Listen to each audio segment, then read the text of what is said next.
বিসমিল্লাহির রহমানির রহিম। আজকে টিউটোরিয়ালে আমরা HTML ল্যাঙ্গুয়েজ সম্পর্কে আলোচনা করব। তো প্রথমত জেনে নিই যে HTML ল্যাঙ্গুয়েজটা কি। তো HTML ল্যাঙ্গুয়েজ হচ্ছে একটি মার্কআপ ল্যাঙ্গুয়েজ। তো HTML এর ফুল মিনিং হলো হাইপারটেক্সট মার্কআপ ল্যাঙ্গুয়েজ।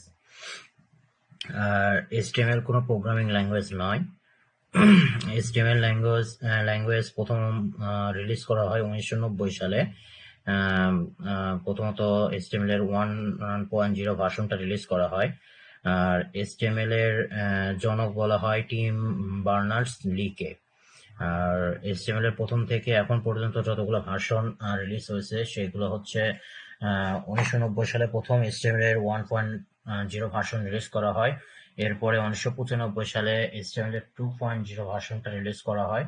এরপরে 1997 সালে HTML এর 3.2 ভার্সন রিলিজ হয় এবং 1999 সালে HTML এর 4.1 ভার্সনটা রিলিজ করা হয় এবং এই 4.1 ভার্সনটা সেই সময় খুব জনপ্রিয়তা লাভ করে এবং সেটার আঙ্গিকেই মূলত 2012 সালে HTML এর 5 ভার্সনটা রিলিজ করা হয়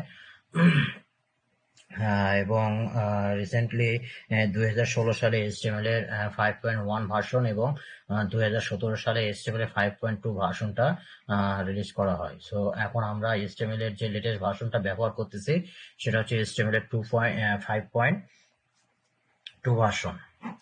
আর HTML ল্যাঙ্গুয়েজ মূলত ব্যবহার করা হয় ওয়েবসাইট এবং ওয়েব অ্যাপ্লিকেশন তৈরি করার জন্য।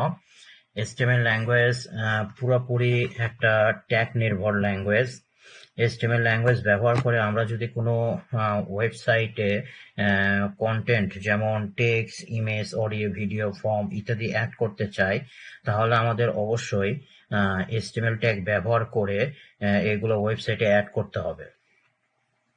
HTML ল্যাঙ্গুয়েজ ব্রাউজার ছাড়া রান করা যায় না, তবে HTML ল্যাঙ্গুয়েজের ট্যাগ ব্রাউজারে শো হয় না।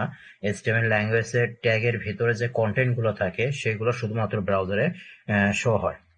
আপনি যদি ওয়েব ডিজাইনার এবং ওয়েব ডেভেলপার বা ওয়েব বা সফটওয়্যার ইঞ্জিনিয়ার হতে চান তাহলে আপনাকে অবশ্যই HTML ল্যাঙ্গুয়েজ শিখতে হবে। আর আমাদের এই কোর্সের পরবর্তী যে টিউটোরিয়ালগুলো আসবে সেই টিউটোরিয়ালগুলোতে আমরা HTML এর ট্যাগ লেখার নিয়ম বা HTML এ কি কি ট্যাগ আছে, কোন ট্যাগের কি কাজ, এগুলো নিয়ে আলোচনা করব। তো আশা করতেছি আপনারা সবাই আমাদের সাথে থাকবেন। তো আজকের টিউটোরিয়াল এইটুকুই। সবাই ভালো থাকেন। ধন্যবাদ।